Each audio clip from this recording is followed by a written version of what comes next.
Dans le monde professionnel, les entrepreneurs sont souvent admirés pour leur détermination, leur succès et leur capacité à relever les défis. Cependant, derrière cette façade de réussite se cachent parfois des réalités bien sombres, comme le met en évidence le film ivoirien Ivana, réalisé par la talentueuse Priska Zamblé. Il a connu un succès lors de sa projection au Ciné Nerwaya le 28 août au 3 septembre 2023. Ce long métrage d'une durée de 1h51 raconte l'histoire d'Ivana, une jeune cadre d'entreprise qui aspire à une vie de couple épanouie. Cependant, sa vie bascule lorsque son ex-copain toxique refait surface, la poussant à remettre en question ses aspirations. Malgré sa relation avec un gentleman, Ivana se retrouve confrontée à des violences physiques et verbales, emprisonnée dans une relation manipulatrice. Le film éveille les consciences sur les violences faites aux femmes et ça éveille les consciences des hommes sur le fait que la femme n'est pas seulement un objet sexuel dont on peut user comme on l'entend. La femme, c'est pas seulement un objet que l'on doit battre à tout moment, non. La femme a un côté précieux que l'on doit entretenir.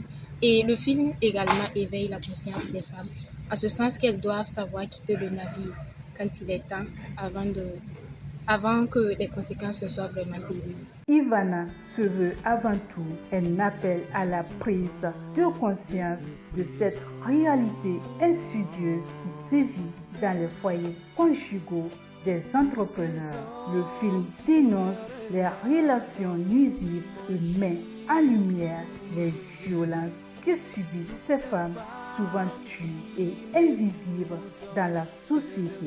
Il s'agit d'une véritable dénonciation des stéréotypes de genre qui relèguent les femmes au second plan et ne valorisent pas leur place dans la société.